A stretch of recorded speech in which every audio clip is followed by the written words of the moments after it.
আজকে আমি আপনাদের দেখাবো আম পোড়ার শরবত। তার জন্য আমার শ্বশুর বাড়িতে গাছে আম হয়েছে, আমার শাশুড়ি মা পাড়ছে আর আমি আম পোড়াচ্ছি। সেই আম এনে আমি পোড়াবো, ভালো করে ধুয়ে পরিষ্কার করে পোড়াবো। দেখছেন আমগুলো পাড়ছি, এই আম আমি ভালো করে পরিষ্কার করে ধুয়ে তারপর আমি আমগুলো গ্যাসে পোড়াবো। অনেকগুলো আমই প্রায় হয়ে গেছে পাড়া, খুব বেশি গাছে এবারে আম হয়নি। এবার আমি এখানে পরিষ্কার করে রেখেছি, এবার আমি পোড়ানোর জন্য দিয়ে দিলাম জালতিতে। আম পোড়ার শরবত, কাঁচা আম পোড়ার শরবত খাওয়াও ভালো, এই গরমটা লাগবে না। সেই জন্যই আমি আম পোড়ার শরবতের দামও কিন্তু অনেক, বাইরে খেতে যাবেন। এবার আমি তো গ্যাসে, তো পুরিচাটা উনুনে হলে আর চাটুতে দিতে হতো না, একটু চাটুতে দিয়ে ঢাকা দিয়ে দিলাম, ভেতরটা সিদ্ধ হয়ে যাবে।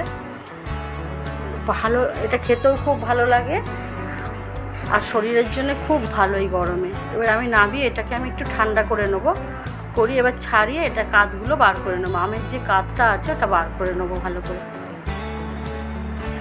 আম পোড়ার শরবত কিন্তু গরমে খুব ভালো খাওয়া, আর বাচ্চাদের যদি দেন তাতেও খুব ভালো, কারণ এটাতে না গরমটা লাগবে না, এটা যে রোদ গরম সেটা লাগবে না। আমি ভালো করে এবার এগুলো ছাড়িয়ে নিয়ে আমি খোলাগুলো ভালো করে আমি জল দিয়ে এগুলো পরিষ্কার করে চিপে আবার ঢেলে দিয়ে দিলাম। এবার ভালো করে এটা হাত দিয়ে করে এক চামচ ভাজা ধনে গুঁড়ো, 1 চামচ ভাজা জিরে গুঁড়ো আর 1 চামচ দেবো গোলমরিচ গুঁড়ো, তার মধ্যে বিট লবণ দিলাম 1 চামচ আর 2 চামচ চিনি দেবো।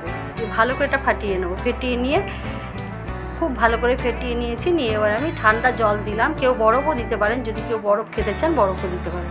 দিয়ে আমি নামিয়ে দিয়ে আমি এটা হয়ে গেছে আমার শরবত, ঢেলে দিলাম গ্লাসে, দিয়ে আমি সার্ভ করে দিলাম।